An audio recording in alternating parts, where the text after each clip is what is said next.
noite a todos. Estamos informando aos seus seguidores que você iniciou um vídeo ao vivo. Bem-vindos à live de hoje. O pessoal começou a entrar com a queridíssima Denise Maurano, cujo título dado por Maurano Melo, aqui, e convite enviado. Vamos aguardar a Denise entrar. Enquanto isso, eu vou... Opa! Ah, minha querida! Finalmente, né? Pois é. Conseguimos nos encontrar, pelo menos aqui, né? É verdade.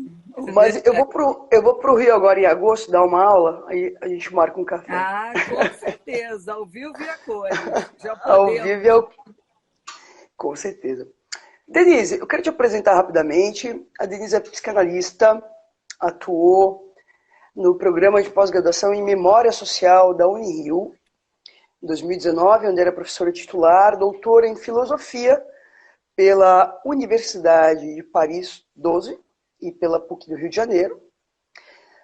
Pós-doutora em Letras pela PUC do Rio de Janeiro e em Psicanálise pela Universidade de Nice. Membro do Corpo Freudiano, Escola de Psicanálise, Seção Rio de Janeiro, e membro correspondente da Associação Insistance Paris. Autora de Para que Serve a Psicanálise, publicado pela Zahar, A Histeria, pela Civilização Brasileira, Torções, a Psicanálise, o Barroco e o Brasil, publicado pela CRV, Elementos da Clínica Psicanalítica, O Desejo e Sua Ética, pela Contracapa, entre outros, que é bastante, editora Psicanálise Barroca e revista, e autora de La Face Cachée de l'Amour, Investigation Philosophique de la Tragédie à luz da psicanálise. Vamos lá. Começo, primeiro queria te agradecer o convite, o aceite, né, do convite, e te perguntar um pouquinho, Denise, conta um pouquinho como é que foi teus primeiros contatos com os franceses, né? E eu queria escutar muito que você pudesse falar, né, do teu livro sobre La Face Cachée d'Amour, com você. Bom, antes de mais nada, é um prazer muito grande estar aqui nessa oportunidade de poder compartilhar com você, com vocês, né, essa experiência e trazer algumas indicações que eu acho que já fazem parte de um certo percurso, né, da história mesmo da psicanálise, né, porque Claro.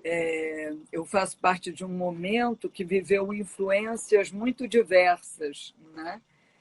Sim, só deixa eu marcar uma coisa, para quem está assistindo, essa live compõe um projeto que eu iniciei esse ano chamado Histórias e Bastidores da Psicanálise. Né? Então a ideia é um pouco justamente uma ideia essa. muito legal, né? Histórias de bastidores é o tipo de coisa que todo mundo quer saber. Né? Uhum. Bom, mas essa história ela está, né, no veio de um encontro da psicanálise, né, com o Brasil, né, que começa lá atrás, começa na Semana de Arte Moderna de 22, né, eu não estava lá para ver, mas a partir daí, né, vieram várias influências interessantes, né, veio a leva da influência da escola inglesa, veio a leva da influência desse certo desvirtuamento que a psicanálise sofreu com a psicologia do eu norte-americana. Uhum. Vieram os nossos Los Hermanos argentinos, né, numa migração de massa para que eram muitos psicanalistas, até que fundamentalmente na ditadura também, né? Exatamente, no momento da ditadura. Né? Uhum. Até que chegou o momento dos franceses, né? Quer dizer, os franceses chegaram com Lacan, né? A contribuição de Lacan é que trouxe os franceses para cá, né? E eu fui muito, eu estava, enfim, começando a minha clínica, e eu fui muito impactada com essa novidade lacaniana, né? Melhor dizendo, essa aventura lacaniana. Razão pela qual, então, eu fui me dedicar a estudar francês. Eu não sabia francês. Tinha alguma coisa do Lacan publicada aqui, mas não muita, e as traduções eram sempre muito duvidosas, então eu... Eram traduções caseiras, né? Cada um se virava nos 30 e traduzia um pedacinho, né? A partir de estenografias, né? De textos estenografados, uma loucura, né? Eu tenho todos eles ali. Ainda tenho essas relíquias, né? Os textos estenografados. Não.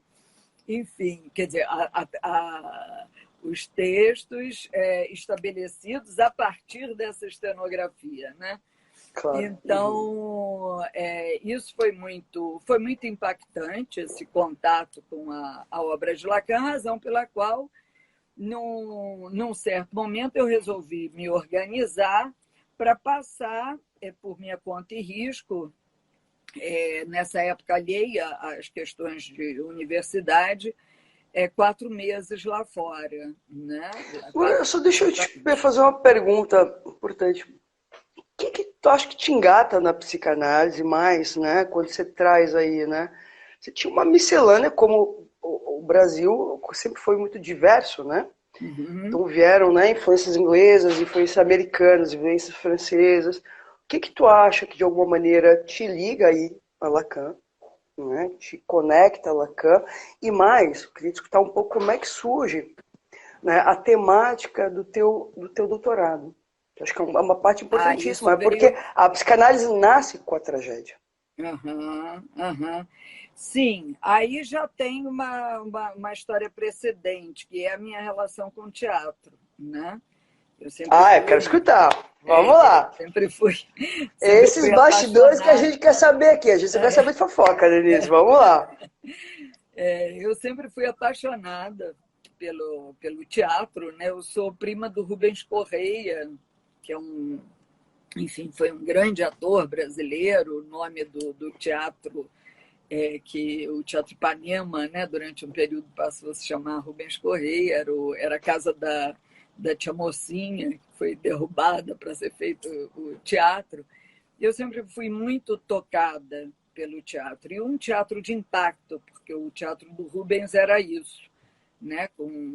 Enfim, com 8, 9 anos de idade, eu mal tinha aprendido a ler, ele me dava Bodas de Sangue, Rei Lear para ler, e eu não entendia nada, mas eu achava lindo tudo aquilo, né? Bem no estilo Nelson Rodrigues, né? Não é esse teatro de impacto. É verdade.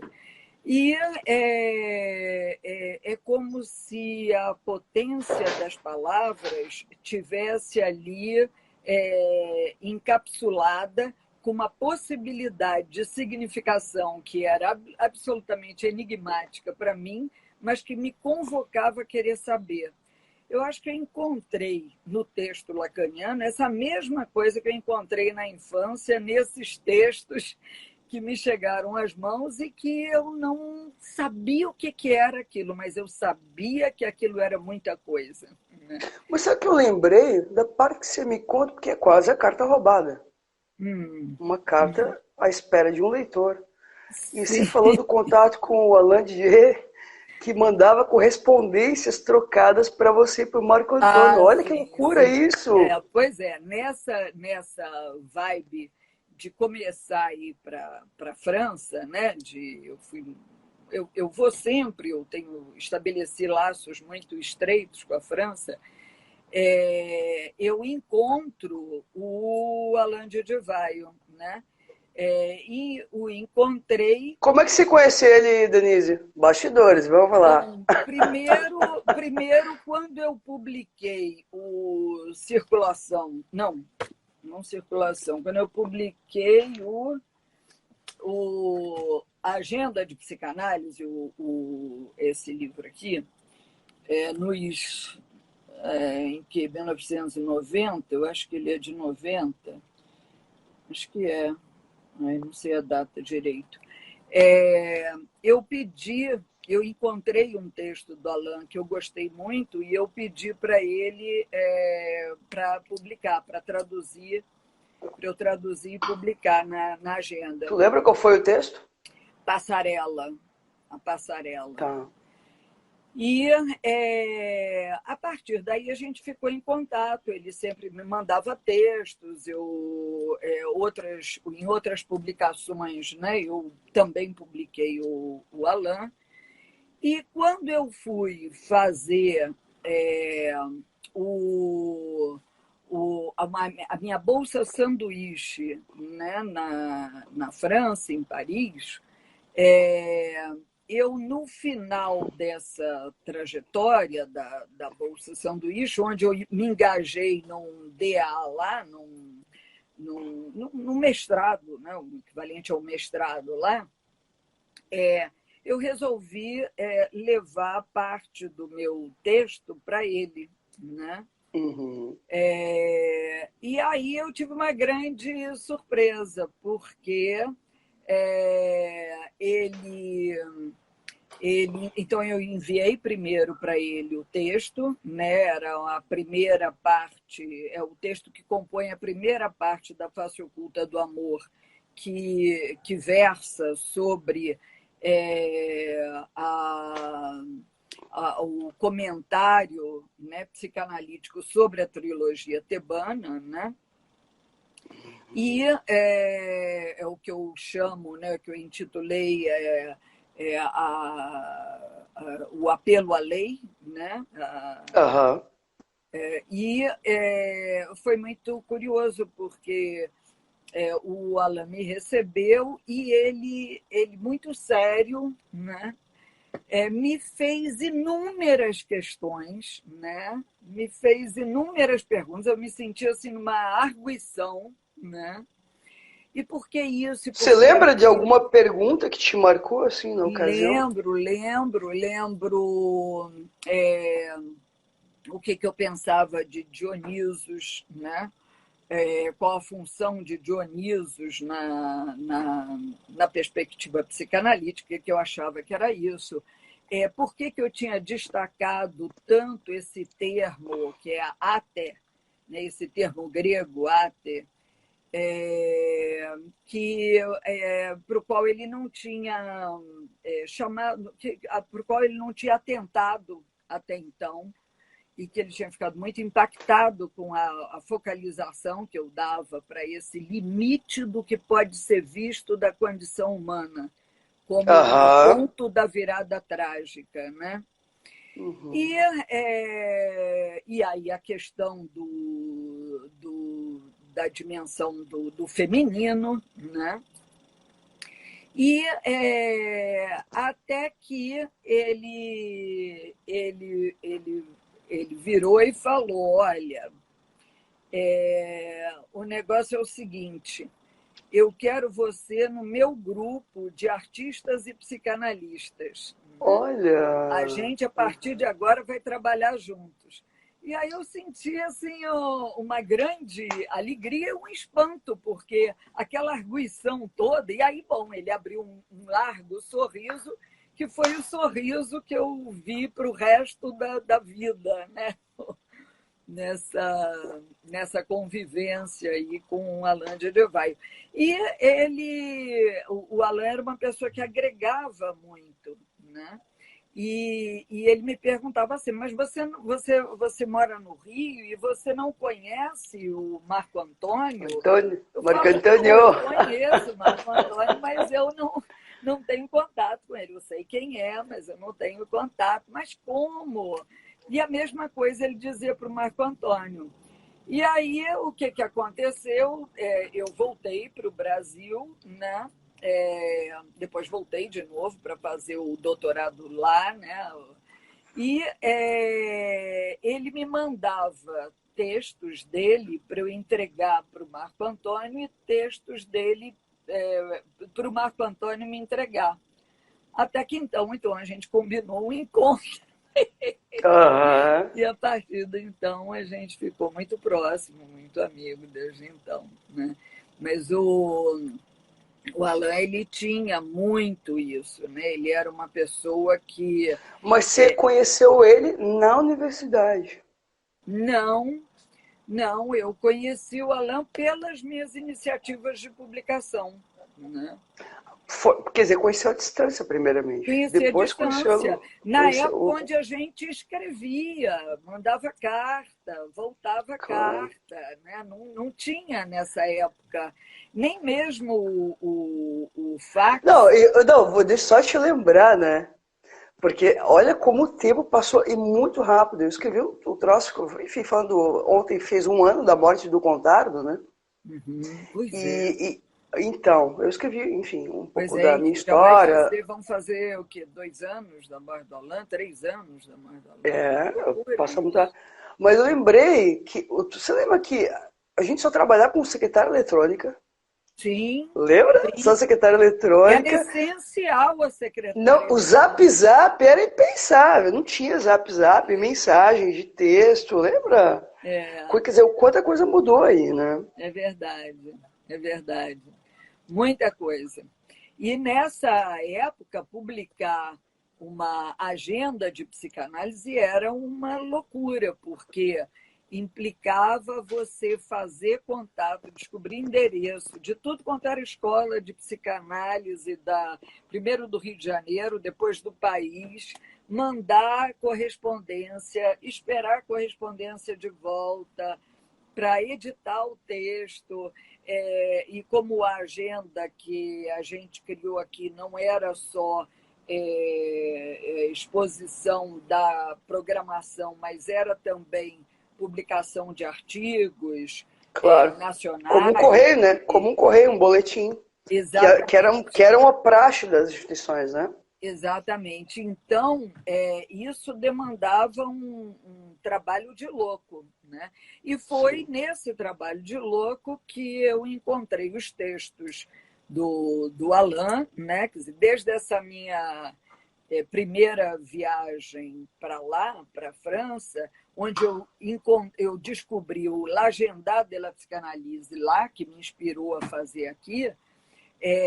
Eu tomei essa agenda de lá como um roteiro para eu fazer contato com muitas escolas, né? Claro. Descobri muitos textos muito interessantes e fui fazendo contato com as pessoas que tinham escrito aqueles textos. Eu ia na conferência da pessoa e dizia: olha, eu sou Denise Maurana, eu gostei do seu texto. Aham. Gostaria de traduzir para publicar, pode ser, enfim, eu fiz isso, né? Fiz esse contato.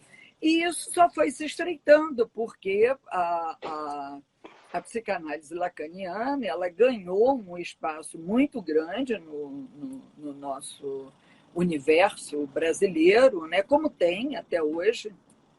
Ela Uhum. ganhou muita respeitabilidade, e aí o intercâmbio entre os franceses e o Brasil se acelerou muitíssimo, né? Eu lembro que a minha primeira escola de Queria te fazer formação. uma pergunta nesse sentido. Sabe que eu morei lá, né? Morei 1 ano em Paris. Uhum. E foi uma experiência super interessante, mas é curioso assim o quanto os franceses lidam mal com o estrangeiro. Lembro dos atentados de Paris. Uhum. Na ocasião eu estava com a Cristina Kupfer em Londres, visitando a casa do Freud. A gente sai para jantar à noite e aí estoura aquela bomba toda e tal. A gente demorou a retornar a Paris, enfim. Mas lembro que a gente tem uma diferença de 5 horas de fuso, né? Paris, Uhum. Brasil, né? Uhum. E fui dar notícias para meus familiares, né? Bom, tô viva, né? Não morri, taraná, taraná. E bate uma vizinha na porta, assim, e os franceses têm muito isso. Veja, para seminário, chegava em casa às 11 da noite, ia cozinhar, ia comer alguma coisa, e o parisiense tem essa coisa, assim, de lidar muito mal com a diferença. Por exemplo, né, você fala um francês um pouquinho com sotaque, ele já entra pro inglês como se você... Percebe? Eu estou fazendo esse meandro para introduzir uma questão, porque muitos franceses vêm para o Brasil, por exemplo. Eu tive a oportunidade de fazer 5 disciplinas na USP com o racial. Né? O Vivés vem para cá direto, né? E vários outros colegas. Gerard Pommier veio para cá um monte. E são muito bem, né? Muito bem acolhidos, muito bem aceitos. Sim, sim. Como você... Então, são 2 perguntas, na verdade. Uma, né, como é que foi a aceitação do teu livro na França? Uhum. Né? Inclusive, eu tenho uma live com a Cristina Lindemer, que lançou agora, ela lançou em Paris o Les Embarrados Féminins, e lançou em português também, que está saindo agora. Eu vou fazer uma live com ela em junho sobre o assunto. Mas queria escutar um pouco sobre isso, assim, sobre, né, a questão do acolhimento dos franceses à obra dos brasileiros e o acolhimento dos brasileiros em relação... Porque é uma marca, tá? Estou lembrando de um congresso da APO chamado Brasil e Colonização. O Brasil tem uma história de ser colonizado e de acolher sempre colonizadores. Mas tem algo interessante, que é um pouco a pergunta inversa. Como é que você vê aí do outro lado a aceitação do francês, né, da obra de psicanalistas que não são franceses?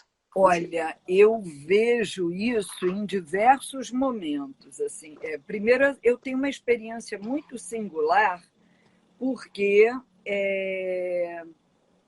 eu sempre fui muito bem acolhida em todas essas situações. A única situação que eu não gostei, a única situação que me pareceu que teve um ar arrogante e snob, foi uma situação com o Násio, onde eu fazia parte de um grupo aqui, onde a gente acompanhava os textos do Násio, a transcrição dos seminários dele, né? Eu fazia parte da Clínica Social de Psicanálise, a Isabel Lins tinha muita proximidade com o Násio, então o pessoal de lá mandava os textos transcritos dos seminários do Násio para cá. Então, nessa primeira vez que eu fui direto procurar o Násio. E a única experiência que eu tive lá que eu não gostei foi essa experiência com ele. Por quê? Não que ele tenha me tratado não, mal. Agora só um detalhe, tá? Isso eu tô falando menos... eu tô falando uma coisa mais ampla, porque assim, eu tô falando Sim. de algo muito arraigado no francês. Sim. Que é um tanto bairrista, né? E que tem esse tom da arrogância, né? No caso, o Násio não é francês, né? Mas ele estava marcado por isso. Então, eu lembro que eu fui para lá para a gente discutir textos e tudo mais, e a primeira questão que ele me coloca é: mas você não se programou para vir fazer supervisão comigo? Entendeu?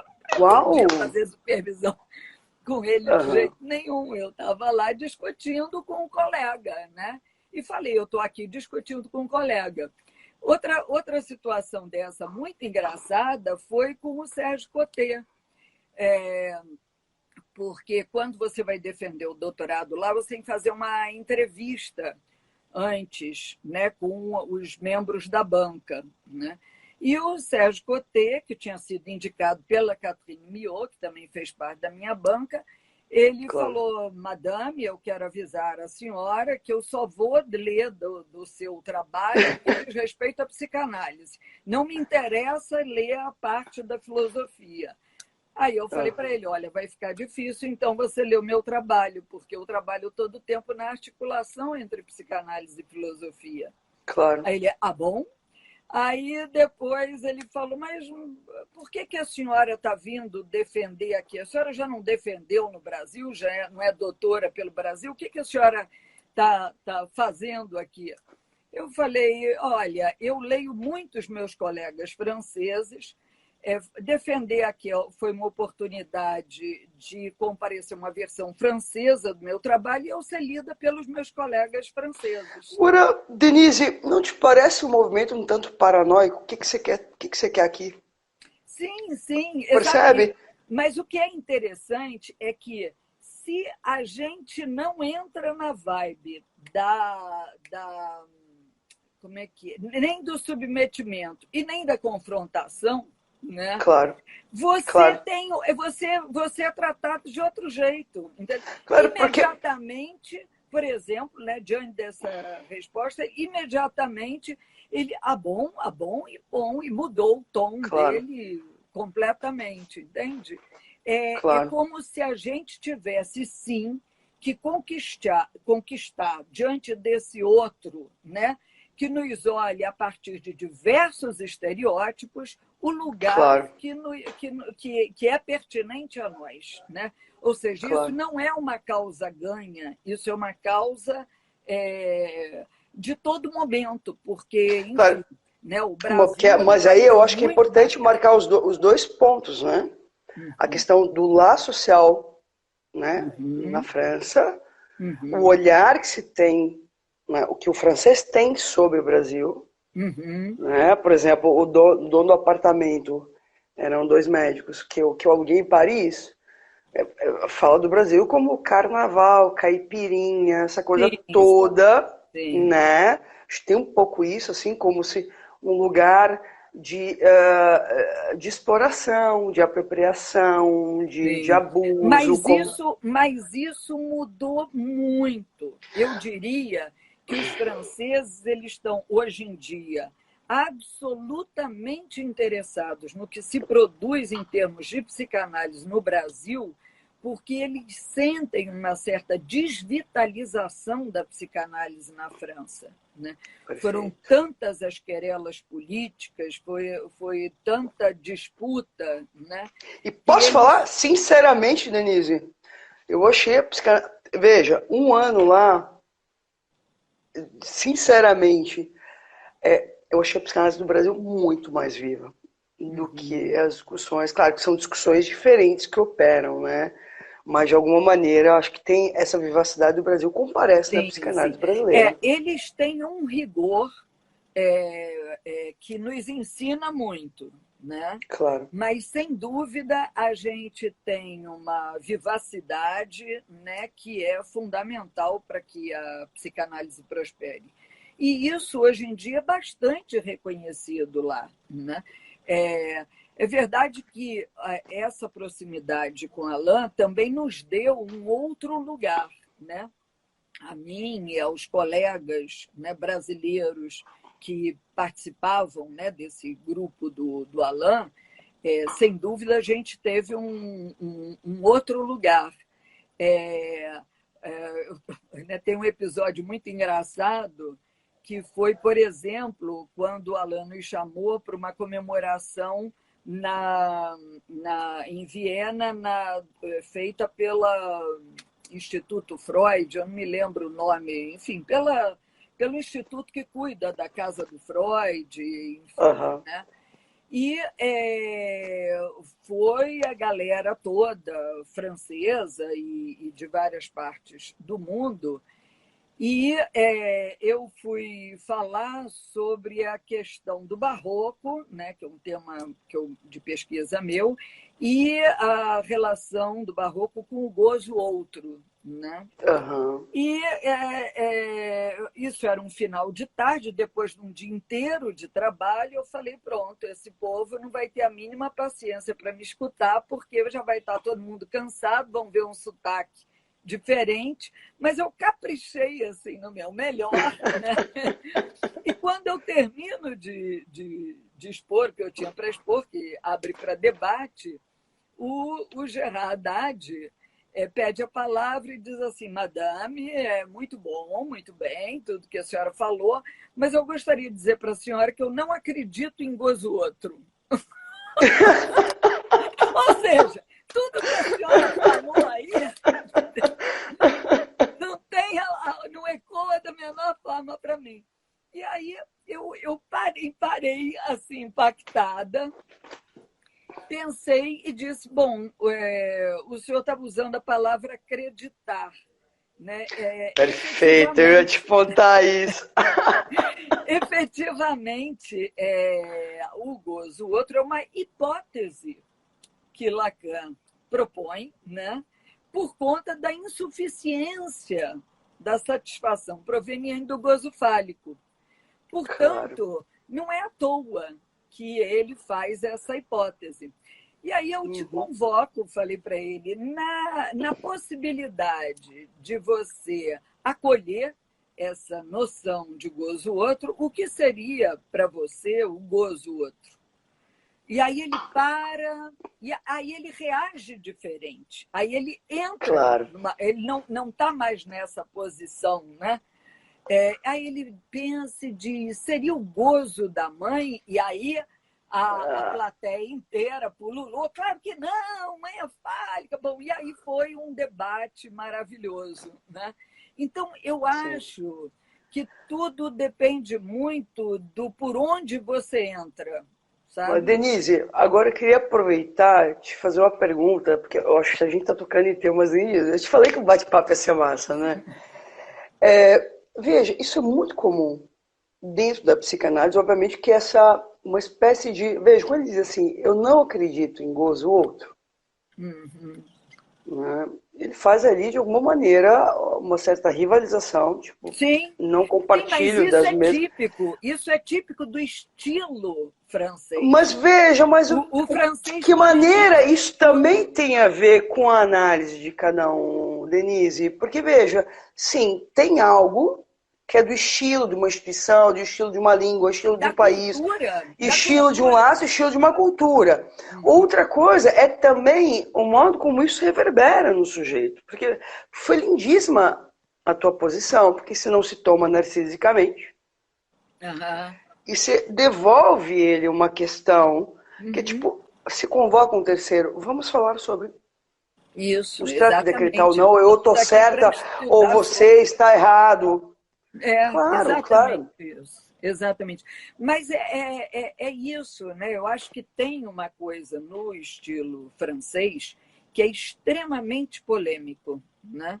Eles polemizam com tudo. Por exemplo, aqui no Brasil, alguém quer te pedir, o mendigo quer pedir dinheiro, ele estica a mão e diz: me dá um dinheirinho, não sei o quê. Na França, o sujeito faz um discurso: eu estava desempregado e aí aconteceu isso, eles têm uma coisa com essa, né, com a palavra, com o discurso, que é impressionante. Que é um gozo, né? Que é um gozo exatamente, também, né? Exatamente. Então, e isso comparece em tudo. Até se o sujeito vai bater no outro, uma vez houve uma briga entre dois franceses, ao invés de ser um tapear o outro, não, era um, chegava na cara do outro e dizia: você é isso, isso, barará, barará, barará, barará, barará, e pumba, dava um tapa. Aí o outro vinha: e você é isso, barará, e dava um... Enfim, é um apreço pelo discurso, né? Claro. E nada do que for dito fica por ali. Tudo ganha polêmica, tudo ganha questionamento, né? Não vi agora a história das vacinas, né? Como um povo tão culto, né? Enfim, polemizando o tempo todo sobre vacina. Não que não deva haver alguma polêmica sobre o que quer que seja, mas na proporção que a coisa toma na França... porque o excesso aponta para o gozo. Pois é. O excesso aponta para o gozo, de alguma maneira. Pois é. Agora, Denise, vamos voltar um pouquinho, porque tem algo aí nisso, claro. Volta um pouquinho no tema, me interessou muito o teu livro, sobre a questão da tragédia, a face oculta do amor. Fala um pouquinho do teu livro... como é que ele surgiu. Acho que é uma temática super importante. Quando eu estive no Museu de Freud em Londres, na ocasião, inclusive foi dos atentados, chamou muita atenção o quanto Freud foi um leitor da filosofia, da tragédia, da mitologia, e eu diria, ousaria dizer, que o fundamento que permite o nascimento da psicanálise, o fundamento que permite Freud linkar o que ele vai escutando na clínica com alguma sustentação terceira, né? Porque essa cena é um pouco isso, né? Não, o Maida diz, não, ela é maluca. O Freud diz, não, tem uma verdade nisso. E Freud recorre a um terceiro para poder construir uma teoria. Vou escutar um pouco sobre como é que você chega aí na questão da tragédia. Acho que Inclusive, já escutei inúmeros, eu não li o livro, mas já escutei inúmeros elogios sobre o teu livro. Foi pela via do estudo da ética, Michele, porque eu já clinicava há algum tempo, né? E muitas vezes eu percebia que as pessoas ou melhoravam ou não melhoravam, e eu não sabia dizer o que é que tinha acontecido efetivamente. O que é melhorar ou não melhorar? Exatamente. O que tinha acontecido? Né? As pessoas o que é melhorar ou não melhorar aí? Melhor, trabalhando melhor, amando melhor, e eu não sabia o que é que tinha acontecido. Isso me angustiava profundamente. Né? Certo. E foi então que eu resolvi começar uma formação psicanalítica, e eu já fazia análise há algum tempo, já estava marcada pelo estudo de Freud antes de fazer formação. E você sempre fez análise com brasileiros ou chegou a fazer análise com francês? Francês não, sempre fiz com brasileiros. Certo. Nunca fiz análise com francês, não. E nunca tive vontade também de fazer análise com francês. Mas, enfim, essa questão da ética, né, me levou a perceber que esse trabalho que a gente faz, que eu acho que está super bem indicado com a epígrafe que o Freud coloca na interpretação dos sonhos, né? Já que não posso tocar os céus, moverei os infernos, né? A questão é exatamente essa, né? Que ética é essa que nos permite convocar a presença dos infernos, mexer com os infernos? Perfeito. A tragédia vai trabalhar com isso. Por que o homem, quando inventou o teatro, né, na construção da cidade, tal como nós a conhecemos, né? Você conheceu a Atenas? Sim. A Grécia? Sim, antes de uma experiência de arrepiar. Antes de defender, eu fui lá prestar minha homenagem. Guria, eu juro por Deus, eu quase morri na Grécia. Eu vi aquilo e falei, cara, não pode ser real. Sim, é emocionante demais. Olhar aquele chão de pedra polido pelo pé das pessoas ao longo, né, de milhares de anos é muito emocionante. Né? É muito. Realmente, enfim. Então, foi, portanto, o estudo, né, da ética da psicanálise, o desejo de transmitir. Mas a ética é estudada pela via da filosofia ou pela via... Porque, né? Estou te perguntando. Eu pego a via da filosofia para diferenciar da via da psicanálise. Porque a primeira obra sobre ética é Ética Nicômano, né? Do Aristóteles, né? Sim, esse é um dos pilares, né? Um dos pilares, claro. Mas enfim, ética tem trocentas, né? Quer dizer, claro. Desde não à toa o Lacan brinca da relação de Kant com Sade, né?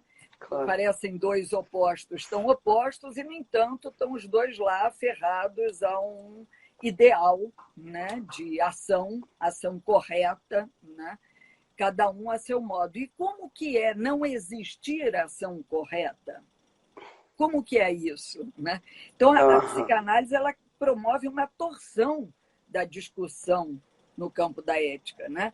Se o Não, campo da incrível isso que você está falando. Incrível.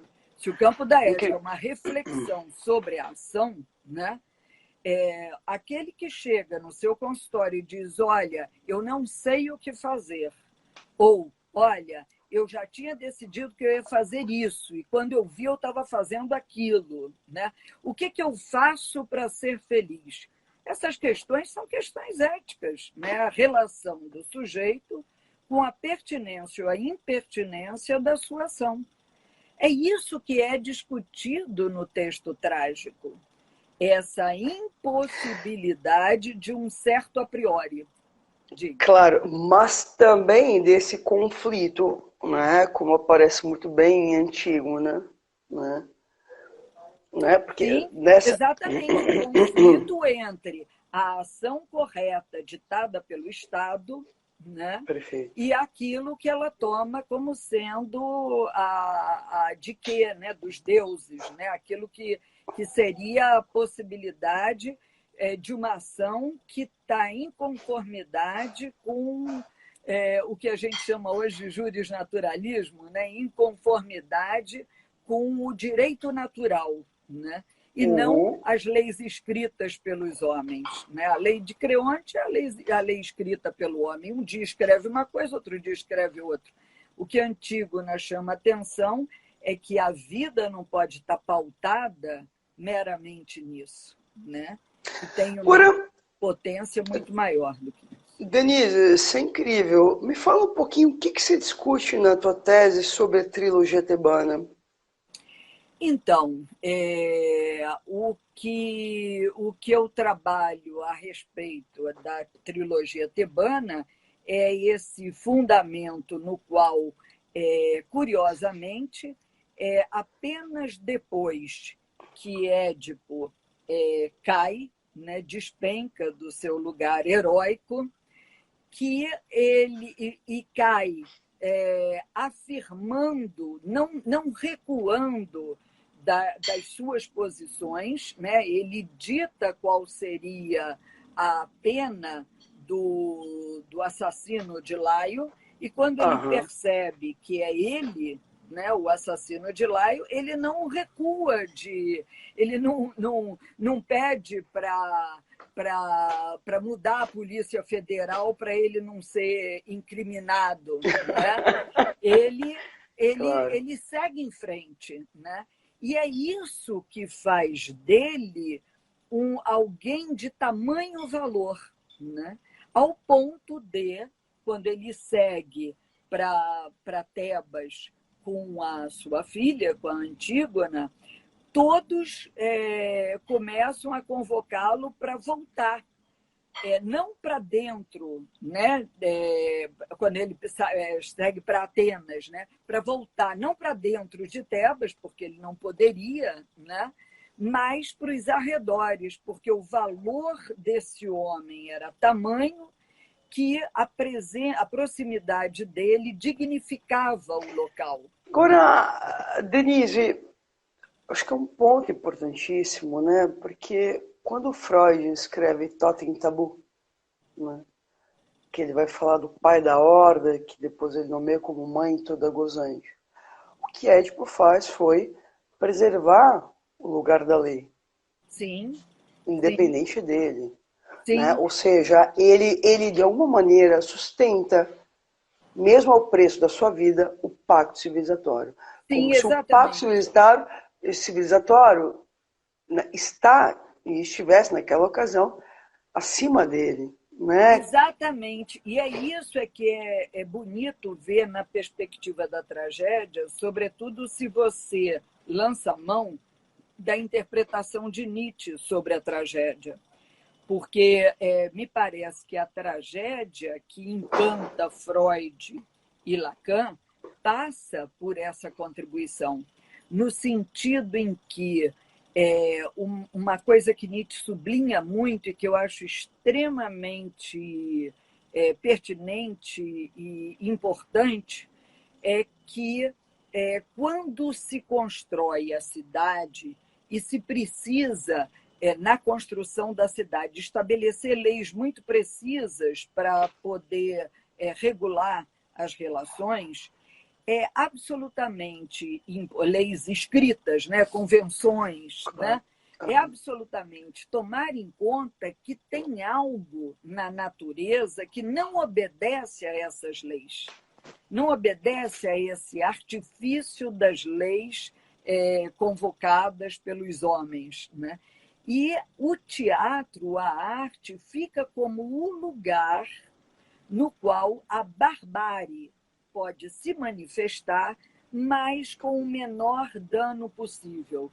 Então, esse trabalho... Só te fazer um adendo, o racial, quando, enfim, eu vivi um tempão com ele, né, na USP, ele traz algo importante. Em Roma, tinha aquelas arenas com os leões e os gladiadores, você lembra disso? Uhum.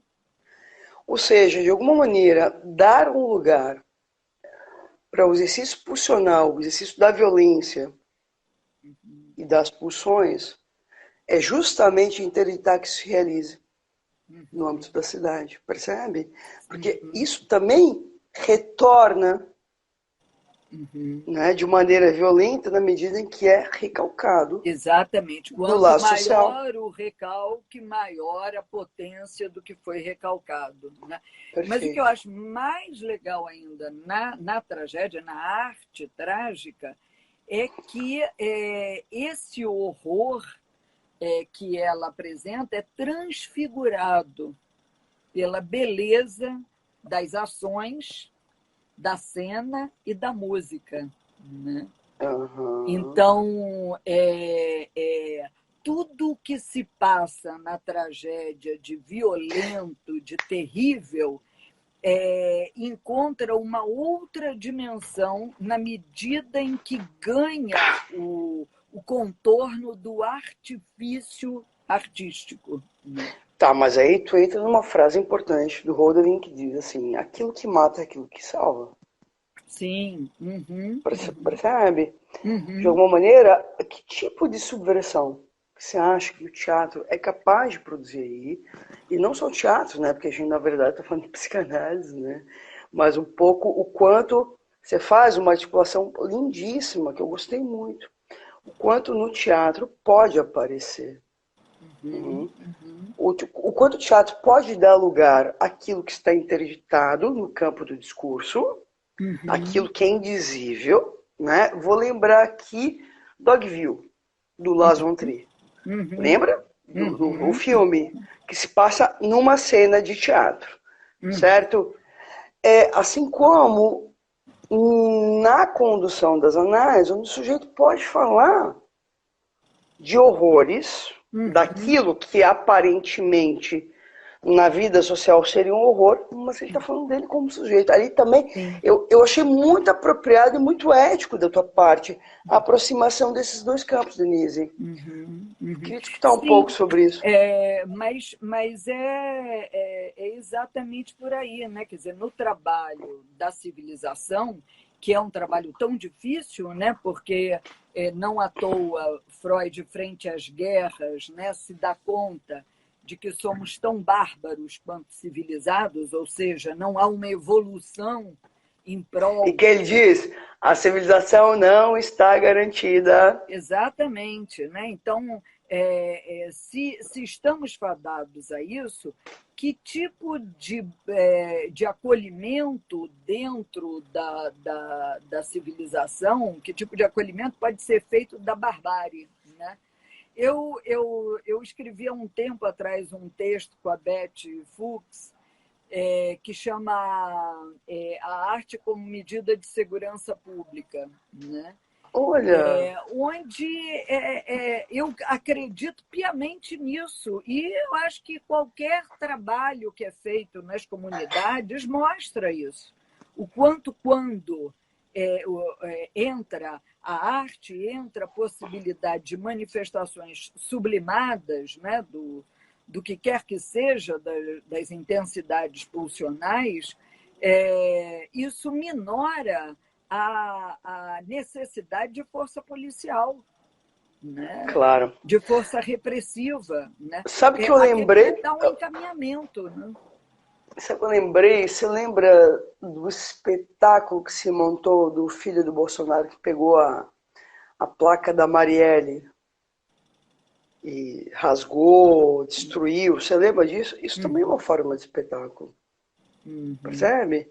Só que é um espetáculo que ele é feito... Isso é uma... Não, mas é que tá. Mas calma, veja. A arte é diferente do espetáculo. Sim. Sim. Eu queria marcar bem isso. Eu tô falando de espetáculo. Não tô falando de arte. Com certeza. É um espetáculo, é uma cena de gozo, em que quem realiza a cena goza e visa fazer o outro gozar. Uma cena que está no campo da barbárie, Denise. Sim. Eu acho que a grande questão que se coloca hoje é de que maneira isso que é da ordem de uma pulsão... Vou lembrar um outro livro, O Senhor das Moscas. Não conheço. Tá? Sim, O Senhor das Moscas, ganhou o prêmio Nobel. Enfim, histórias de barbárie. Vamos lembrar Totem Tabu, então. Né? Quer dizer, de que maneira dar lugar a isso no campo civilizatório é algo importante. Porque quanto mais vem a lógica, quer dizer, né, do belo recatado e do lar, a mulher só pode ser de um jeito, o homem só pode ser do outro. Quanto mais se restringe os modos de vida do sujeito, mais barbárie se produz. Tem uma frase do Shakespeare na Tempestade que diz: quanto mais escondemos um sentimento, mais o revelamos. Né? Claro. É isso, claro. Né? Não tem como... Porque, agora, isso também se relaciona com uma perspectiva ética. Por quê? Se você toma como ponto de orientação da ação o ideal, né, você vai fazer políticas a partir disso que você toma como ideal, você vai compor uma série de coisas tomando como norteamento esse ideal. E isso não te permite cair na real e efetivamente fazer alguma coisa com isso. Né? Enquanto você está siderado pelo ideal, você vai ficar na impotência. Né? Porque o ideal Denise, a Damares fez fábrica de calcinhas no Pará, porque as meninas não tinham calcinha. Imagina alguém um representante do Estado fazer uma fábrica de calcinha e doar calcinha. Percebe que é da hora da loucura quase. Se fosse algum tempo atrás, ela faria uma fábrica de cinto da castidade. Mas como temos hoje é fábrica de calcinha, viu? Já agora, Denise, a gente está se aproximando do final da live. Eu acho que eu vou te propor outra, porque é uma delícia conversar com você, viu? Que bom. Me fala um pouquinho. Não, é verdade mesmo. O que vocês... Veja, dentro dessa lógica, né? Porque o que também produz uma importante dose de sofrimento nos pacientes é isso de não se sentir à altura do ideal. Né? Nem, né, do outro e nem de si mesmo, certo? Quer dizer, e o que se espera de uma análise? Nisso eu tenho um brinco que nele, tem uma live agendada com ele, com a Ana Laura Prats, em junho, sobre fim de análise. Por conta da história, fim de análise é mal trabalhar. Mas peraí, fim de análise é mal trabalhar, caralho, meu. Quer dizer, a fim de análise é preta por ter para todo mundo, é uma fábrica, todo mundo sai da análise amando e trabalhando. Não, fim de análise é o que cada um faz com o seu desamparo. E a gente não sabe o que vai dar disso. Tá? A gente não. De análise é tema para analista, né? O que é muito mais complicado do que melhor amar e melhor trabalhar. Né? Claro, porque quando a gente fala porque quando Freud amar e trabalhar, ele também está falando de um ideal. E é preciso lembrar. Eu lembro de uma passagem dos 5 lições de psicanálise e que aparece no filme Freud, Além da Alma. Denise, Freud teve um pau tamanho do mundo, meu, de ter sustentado dentro da medicina. O cara foi muito potente. Assim, no sentido assim, de ter conseguido sustentar. Ele foi ridicularizado quando ele apresenta os 3 ensaios. Sim. Quando ele fala da sexualidade, ele foi ridicularizado. Qualquer canarinha dos dias atuais faria. Gente, vou recolher o meu time, volta para casa, vou me ocupar da minha imagem. Fora os períodos em que ele trabalhou de uma maneira absolutamente solitária, né? Até conseguir instituir um lugar para a psicanálise, né? Um lugar onde ele atraiu adeptos. E sendo judeu, cara, correndo, se queimar da fogueira, e ele ainda diz, ainda bem que queimaram meus livros, mas não me queimaram. Se fosse levado para a Inglaterra, para Londres, entende? Eu acho que ele foi um tanto Édipo. Com certeza. Porque a obra estava acima dele. Ele foi Édipo, né? Mas queria discutir um pouquinho assim... Mas aí é importante a gente também... já que a gente falou de ética numa outra perspectiva, né, é importante a gente poder ver os diferentes contextos nos quais o termo ética é utilizado. Né? Não, ele também foi Édipo. Édipo, entendi. Ele também foi Édipo. Ele foi sim. Édipo. Sim, na medida em que as leis da cidade estavam acima dele. Sim. Percebe? O Freud foi Édipo, de alguma maneira. Tanto que ele revive né, a tragédia da sua própria história pessoal. Impressionante. Percebe? Mas eu queria discutir um pouquinho assim, Denise, que é uma pergunta que eu tenho feito, assim, diante de tanta... Enfim, a gente vai precisar fazer uma outra live sobre ética e formação do psicanalista. Pode ser? Pode sim. Topa? Que eu acho que é um ponto importante.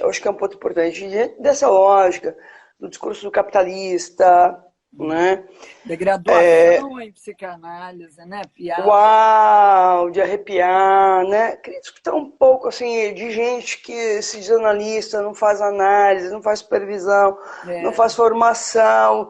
É como se fosse mais uma profissão, né? Né, da hora, assim, né? Da lógica capitalista colocada. Queria discutir um pouco, assim, porque, de alguma maneira, uma análise também interdita essa entrada. O que esperar, que é uma pergunta que eu tenho feito para vários colegas das lives, o que esperar de uma análise? Eu acho que é importante, porque tem muita gente que entra nas lives que é leigo, que eu acho que é bacana. Certamente não o ideal, né? Mas o que me parece, né, Michele, é que uma análise ela serve para fazer a gente cair na real. Só que cair na real, o que é cair na real? É você estar numa posição onde você está confrontado, não com a impotência, mas onde você está confrontado com a impossibilidade. Porque a impossibilidade abre canais para você ver, então, o que é possível. Se isso é impossível, né? O que me é possível? Né? E nesse sentido, essa queda na real, ela tem que ser tecida, ela tem que ser amortecida, né? E o trabalho de transferência é o trabalho que possibilita isso, porque ninguém aguenta cair na real a seco, se esborrachar. Sim, mas alguém perguntou assim, tem alta da análise? Veja, primeiro que a palavra alta vem do discurso médico. Segundo, não, eu diria que a análise tem altas e baixas.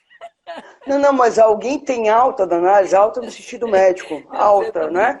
Sim, mas eu acho que tem algo importante aí, né, Denise, o quanto, né? Tem o quanto que cada um quer, até que ponto cada um quer levar a sua análise, né? Eu costumo dizer que a análise é o tratamento mais rápido que eu conheço, no sentido em que o sujeito Ele entra numa análise com certas questões e ele sai no momento em que ele julgar que tá ok, é isso aí. Não quero mais, Claro. tá bom. Olha, já consegui isso, consegui aquilo, já estou aqui, tá bom, acabou. Sim, mas tem algo aí, Denise. Agora, para analistas, não. Para analistas, aí a questão é muito mais complexa. Por isso que eu falei.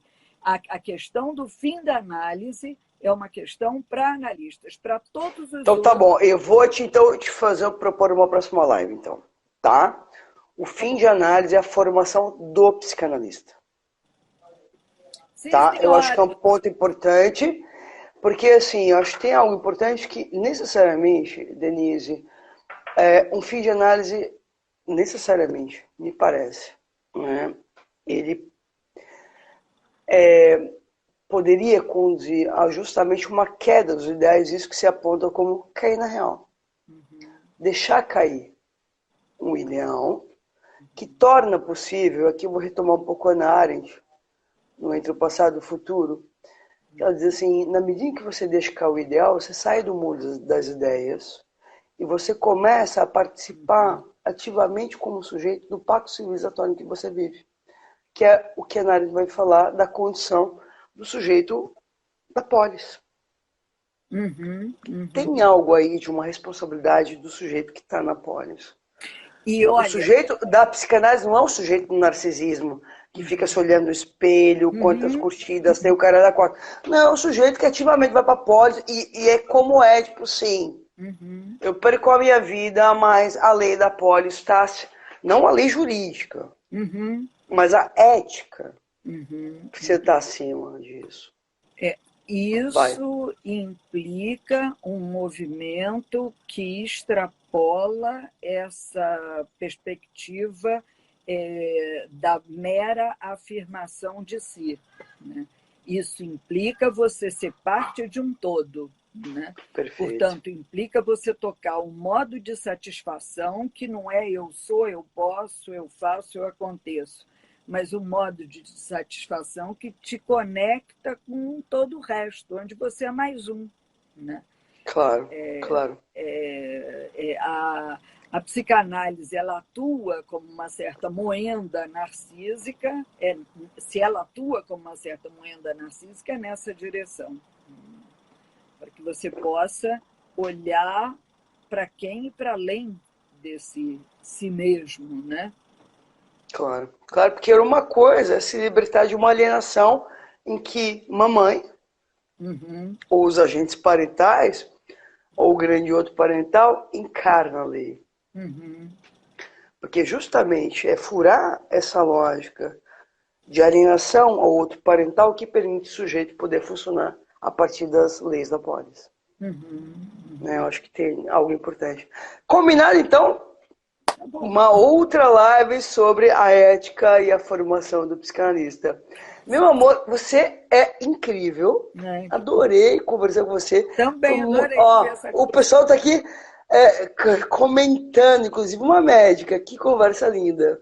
Sim, super linda. Gostei muito, Denise. E vamos retomar um pouco mais. Acho que é um assunto de extrema pertinência, não só no campo da psicanálise, mas essa questão da ética toca, de alguma maneira, a todos que vivem o momento atual.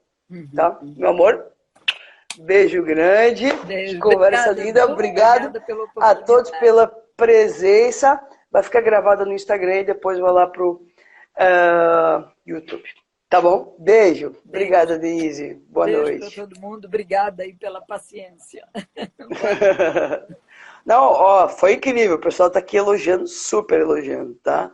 Beijo. Beijo.